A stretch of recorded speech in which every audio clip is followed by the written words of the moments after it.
diploma still rolled up in his back pocket. But hey, the kid had a script, and he had a studio backing him, and a part is a part. Is that a pimple? Man, I'm old enough to be his older sister. You know, I co-wrote this script, the director said. Astonishing! A multi-dimensional talent. Liar. Who did he think he was fooling? Morty had already filled her in. The kid had just stumbled onto a decent story concept, then hired himself a second-string writer to hammer out a treatment and first draft.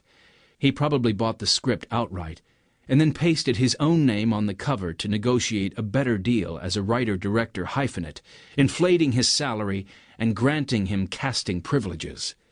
That's the only reason Liv was sitting there. If this kid wasn't casting the film, she wouldn't even be talking to him. She rarely spoke to a director before a deal was signed, and writers, well, everybody in Hollywood knows that writers are basically pond scum. "I can't tell you how thrilled I was to find you were available," he said. "You were lucky," Liv said. "I happen to be between films right now." Way between. 10 years ago, she wouldn't have taken a second glance at a half-baked script like this. But it was a lead role, after all, and good parts were getting hard to find. "What's the title again?" she asked. "Lips of Fury." She winced. "Catchy." "I think some of the dialogue still needs a little tweaking," he said. "Don't you dare change a thing. It's perfect the way it is." Why bother? She never argued about a script before she was on the set anyway. Once production started, the clock would be ticking and money would be flowing like water. Then she would have leverage, and she could rip the script to shreds. They sat together at the bar at Kate Mantalini's on Wilshire Boulevard, perched on round gray bar stools with tall, rigid backs that were designed for appearance only, like everything else in this town, she thought. It was almost morning, though Kate's typically closed by midnight. That's the way Liv planned it. The director had requested the meeting, but Liv had insisted on choosing the time and place. The ridiculous hour wasn't chosen simply to ensure privacy, though Kate's had its share of celebrity patrons and annoying fans. The hour was intended to remind this kid who she was.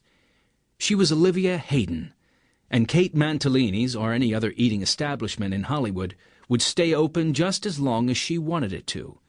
Liv Hayden was used to getting what she wanted, and the sooner this kid learned that lesson, the easier it would be when it came to negotiations. Not negotiations over money. Morty always handled that. The negotiations she was interested in were the ones that took place on the set, when she wanted to shoot a scene without rehearsals, or when the director was demanding a third take, when she preferred to head back to her trailer for a nap. She wanted things the way she wanted them, and she didn't want to have to flirt and pout to get her way each time. She had paid those dues by the time she was 30.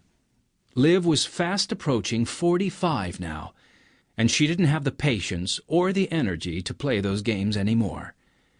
The director grinned at her. "I'm really looking forward to working with you on this film, Ms. Hayden. I welcome your input. Your opinion means a lot to me. I mean, an actor of your stature." Stature. The word stung, but Liv kept a smile plastered on her face.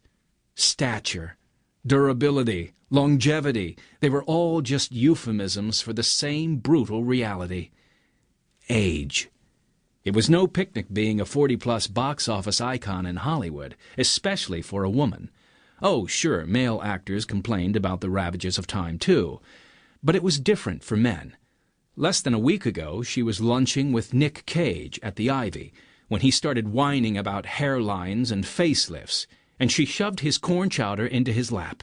She reminded him that Brando was the size of a Macy's balloon when they paid him $3.7 million to do Superman, but let an actress pack on an extra 20, and the only role she'll get is doing commercials for Jenny Craig. "It's not the same," she told him. "Women in Hollywood have to do everything men do, but we're supposed to do it crammed into a size 4. And in Hollywood, the cameras were everywhere, circling like buzzards, searching the landscape for sagging appendages or a heretofore unreported nip or tuck. The buzzards could smell death, career death.